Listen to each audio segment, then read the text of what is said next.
Next question है simplify the following. हमारे पास क्या गिवन है, -1/2 प्लस √3/2 आयोटा का होल क्यूब। हम इसे किस फॉर्मूले से सॉल्व करते हैं, a plus b whole cube के फॉर्मूले से। पहले वो हम लिख लेते हैं, वो क्या होता है, a³ plus b³ plus 3ab। क्योंकि हम a प्लस b का फॉर्मूला लिख रहे हैं तो सारी टर्म्स में क्या आएगा, प्लस आएगा। इसको अगर हम ओपन करके लिख लें तो क्या आ जाएगा, a³ plus b³ plus 3a² b आ जाएगा, 3a² b प्लस 3ab²। अब हमारे पास a यहाँ पर क्या है, -1/2 और b की टर्म क्या है हमारे पास, √3/2 आयोटा। अब हम इसको यहाँ पे फॉर्मूले में प्लग कर देते हैं। पहली टर्म का क्यूब ले लेते हैं, -1/2 होल क्यूब प्लस b³ यानी √3/2, साथ आयोटा भी लिखें क्यूब, प्लस 3ab यानी 3a² b, a² करेंगे तो क्या आएगा, -1/2 का स्क्वायर, और b इसी तरह लिख देंगे, प्लस 3a b² क्या आ जाएगा, √3/2 आयोटा होल स्क्वायर। अब हम क्या करते हैं, क्यूब को ओपन कर लें तो ये क्या बन जाएगा, -1/8 प्लस √3 क्यूब, 2 का क्यूब क्या आएगा 8 और आयोटा क्यूब लिख लेते हैं। फिर हम क्या करते हैं, ये क्या आ जाएगा, -1/4, माइनस प्लस हो जाएगा क्योंकि स्क्वायर है, और इसको लिख लें तो ये क्या आ जाएगा, √3, इसको एज इट इज़ लिख लेते हैं अभी। ये क्या आ जाएगा, माइनस प्लस माइनस होगा, तो अभी हम लिख लेते हैं, ये क्या बन जाएगा हमारे पास 3, और यहाँ से मज़ीद टर्म्स ओपन कर लेते हैं, -3/2, 3 और नीचे क्या आ जाएगा 4 और साथ आ जाएगा आयोटा स्क्वायर। अब मज़ीद सिंप्लीफाई कर लेते हैं, हमारे पास क्या आ जाएगा, -1/8। इसको अगर मैं लिखूँ तो मैं लिख सकती हूँ 3 √3 8, आयोटा क्यूब को मैं लिखूंगी iota square into iota. Iota square की वैल्यू क्या आएगी, माइनस, तो यहाँ पे क्या आ जाएगा, माइनस, और एक आयोटा यहाँ बच जाएगा। इसी तरह इसको भी सिंप्लीफाई कर लेते हैं, ये क्या बन जाएगा, प्लस 3 नीचे क्या आ जाएगा, 4 2 8 आयोटा, और इसको कर लेते हैं आयोटा स्क्वायर की वैल्यू डालेंगे तो यहाँ पे -1 आएगा, और ये वाला माइनस क्या हो जाएगा, पूरी टर्म को क्या कर देगा, प्लस कर देगा, तो ये क्या आ जाएगा 3/8। ये वाली टर्म और ये वाली टर्म क्या हो रही है, कैंसिल आउट। अब क्या बचा है हमारे पास, -1/8 प्लस 3/8, तो यहाँ क्या आ जाएगा, ये हमारे पास बन जाएगा, इसको हम सॉल्व कर लें तो हमारे पास क्या आ जाएगा, ये 3 3 हमारे पास यहाँ पे मल्टीप्लाई हो रहा था, यहाँ हमारे पास क्या आएगा, 9 आएगा, तो हमने यहाँ पे मल्टीप्लाई नहीं किया था, तो अब ये क्या आ जाएगा 9/8, तो हमारे पास ये क्या आ जाएगा, -1/8 प्लस 9/8, तो जब हम इसको सॉल्व करेंगे तो क्या आएगा 8/8, और हमारे पास आंसर क्या आ जाएगा 1। तो हमने इसको सिंप्लीफाई कर लिया। इसके बाद नेक्स्ट हमारे पास क्वेश्चन है, जो हमने क्या करना है, दो हमारे पास कम्प्लेक्स नंबर प्रोडक्ट की फॉर्म में गिवन है, दोनों नंबर जो हैं वो एक जैसे हैं, तो हम क्या करेंगे, अगर हमारे पास बेसिस सेम हो तो पावर्स क्या हो जाती हैं, ऐड हो जाती हैं। तो मैं इसको क्या कर सकती हूँ, मैं इसको इस तरह लिख सकती हूँ, मेरे पास जो है रिजल्ट क्या आ जाएगा, -1/2 माइनस √3 आयोटा, और ये क्या -2 और यहाँ क्या है 1, तो -2 + 1 क्या आ जाएगा, -1। इस क्वेश्चन को सॉल्व करने के दो मेथड हैं। पहला मेथड क्या है कि हम इसको इस फॉर्म में लिख दें, 1/, करके लिख लें इस नंबर को, और इसको रेशनलाइज करके फिर हम इसको सॉल्व कर लें। या डायरेक्ट दूसरा तरीका हमारे पास क्या है कि हम कम्प्लेक्स नंबर को पहले polar form of a complex number use करें और फिर डी मॉर्वियस थ्योरम लगाएं और फिर हम इसको सिंप्लीफाई कर लें। तो हम सेकंड मेथड अडॉप्ट करते हैं। पहले हम क्या देख लेते हैं, polar form of complex number वो हमारे पास क्या होती है, आइए उसको लिख लेते हैं। अगर हमारे पास एक कम्प्लेक्स नंबर है x + आयोटा y, और उसकी x + आयोटा y हमारे पास एक कम्प्लेक्स नंबर है, उसकी पोलर फॉर्म क्या है हमारे पास, यहाँ पे क्या आ जाएगी, r cos theta plus iota sine theta. ये हमारे पास polar form of complex number है।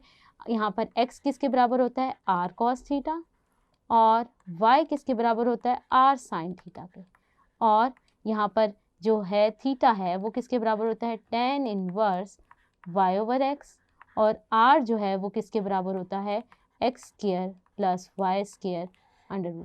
ये जो हमने सारी लिखी है ये हमारे पास क्या है, इसको हम लिख लेते हैं, ये पोलर फॉर्म है कम्प्लेक्स नंबर की। ठीक है, ये हमने लिख लिया। इसको अगर हम मज़ीद स्क्वायर कर लें तो ये हमारे पास polar form of complex number आ गया। अब हमने क्या करना है, पहले हम अपना जो गिवन कम्प्लेक्स नंबर है उसको पोलर फॉर्म में लेके जाएंगे।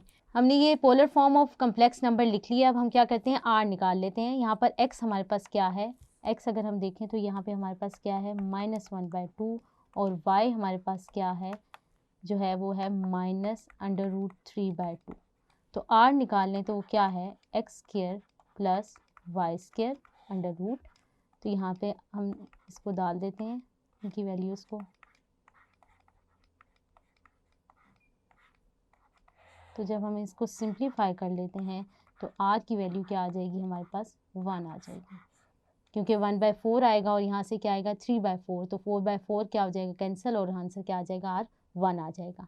अब हम क्या करते हैं, थीटा निकाल लेते हैं। थीटा हमारे पास क्या है tan इनवर्स y/x। यहाँ पे वैल्यू पुट कर देते हैं।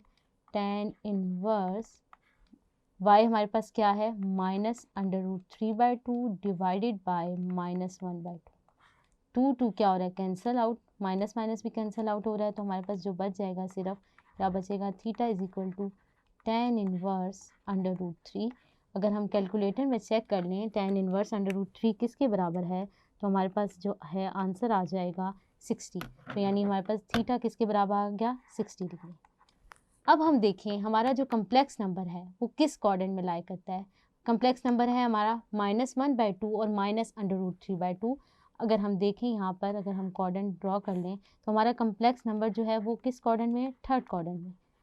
ठीक है, तो हमारे पास ये जो लाइन है वो क्या है 0 की, ये क्या है 90 डिग्री और यहाँ पर क्या है 180 डिग्री। तो यहाँ पर हमारा कम्प्लेक्स नंबर लाई कर है इस क्वाड्रेंट में। तो इस क्वाड्रेंट में एंगल क्या होगा 180 डिग्री, जो हमने ये रेफरेंस एंगल निकाला है 60 डिग्री, ये क्या होगा ऐड होगा। तो अब हमारा जो थीटा बन जाएगा, जो हम कहेंगे वो थीटा अब हमारा क्या आ जाएगा 180 डिग्री प्लस 60 डिग्री। तो हमारे पास थीटा जो आ जाएगा 240 डिग्री के बराबर आ जाएगा। अभी हमने देख लिया polar form of complex number, तो अगर हम अपने क्वेश्चन को लिख लें तो क्या आ जाएगा -1/2 -√3/2 -1 r की फॉर्म में लिख लेते हैं, r cos theta plus iota sine theta, और यहाँ पर भी r आएगा। ये हमारे पास जो कम्प्लेक्स फॉर्म हमने लिखी है, यहाँ पे भी r लिखेंगे। अब हम क्या करते हैं, एक हमारे पास डी मॉर्वियस थ्योरम आता है। डी मॉर्वियस थ्योरम हम लिख लेते हैं। वो हमारे पास क्या होता है, cos theta plus iota sine theta की पावर अगर हमारे पास n हो तो हम क्या करते हैं, पावर को क्या करते हैं एंगल से मल्टीप्लाई कर लेते हैं। क्या रिजल्ट आ जाता है cos n theta plus iota sign n theta. ये हमारे पास क्या है डी मॉर्वियस थ्योरम, और n हमारे पास कहाँ बिलोंग करता है, इंटीजर से। ये हमारे पास क्या है, इसको लिख लेते हैं, ये हमारे पास है डी मॉर्वियस थ्योरम। इसका भी अभी हम यूज़ करेंगे। अब हमने क्या करना है, ओपन करना है, तो हम क्या करेंगे, अब हम पोलर फॉर्म में लिख लेते हैं क्वेश्चन को। तो क्या आएगा -1/2 -√3/2 आयोटा, और यहाँ क्या है -1, आर भी क्या है 1 है, तो यहाँ पे क्या cos थीटा और cos theta plus iota sine theta. तो अब हम क्या करते हैं, डी मॉर्वियस थ्योरम लगा लेते हैं। यहाँ पे n क्या है हमारे पास -1 के बराबर। तो हम जब ओपन करेंगे इसको तो हमारे पास क्या आ जाएगा, cos n थीटा, n यहाँ पे क्या है -1 और थीटा हमने निकाला था 240 डिग्री, और r बाहर मल्टीप्लाई होगा वो 1 है, हम डाल देते हैं, और आयोटा साइन n थीटा। तो n यहाँ पर क्या है -1 और थीटा जो हमने कैलकुलेट किया था वो क्या आएगा 240 डिग्री। तो ये हम सॉल्व कर लेते हैं, साथ साथ अपना कम्प्लेक्स नंबर जो गिवन था उसको भी लिखते जाते हैं। तो ये क्या आ जाएगा, ये क्या बनेगा cos 240, हम चेक कर लेते हैं कैलकुलेटर में हमारे पास क्या आंसर आता है।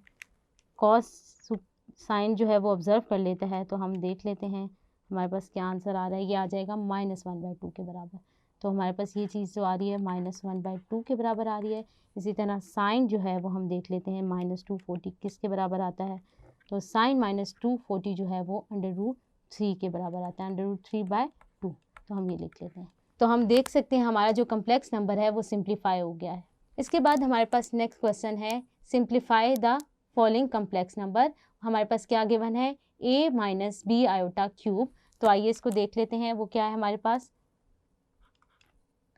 a minus iota b whole cube है। तो हम क्या करते हैं, a minus b whole cube का पहले फार्मूला लिख लेते हैं। वो हमारे पास क्या होता है, a cube minus b cube, क्योंकि माइनस है तो सारी टर्म्स क्या होंगी, माइनस होंगी।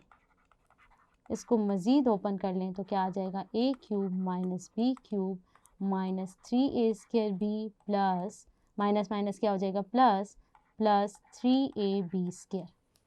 अब हम क्या करते हैं, a यहाँ पर हमारे पास a के बराबर है और b की जगह जो है वो हमारे पास क्या है, b आयोटा। तो इस फॉर्मूले में अगर हम प्लग कर दें तो हमारे पास क्या आ जाएगा, a cube minus b iota का होल क्यूब माइनस 3a की जगह a और b की जगह हम क्या लिख लेते हैं, 3a² है। तो b क्या है हमारे पास, b आयोटा प्लस 3a है और b² क्या हो जाएगा, b आयोटा का होल स्क्वायर।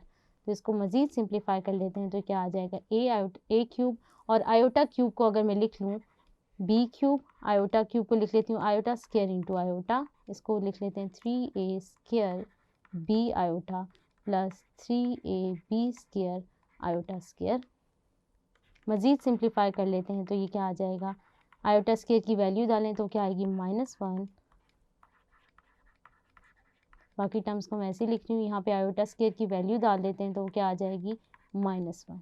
तो ये क्या आ जाएगा, a माइनस माइनस क्या हो जाएगा, plus a cube plus b cube, ये आयोटा साथ लिखेंगे, माइनस माइनस प्लस हो गया, बाकी टर्म्स भी ऐसे ही लिख लेते हैं। तो ये मेरे पास क्या आ जाएगा, 3ab²। रियल पार्ट को कंबाइन कर लेते हैं तो a क्यूब यहाँ क्या आ जाएगा, -3ab² और आयोटा बाहर ले लें तो हमारे पास क्या आ जाता है, -3a² b plus b cube. तो अब हमारे पास ये क्या आ गया, आंसर आ गया। होप सो आपको चैप्टर 1 डिटेल्ड कॉन्सेप्ट में समझ आ गया होगा। अब तक के लिए अपनी इंस्ट्रक्टर समरा मकसूद को tutorial.pk से इजाज़त दीजिए। अल्लाह हाफिज़।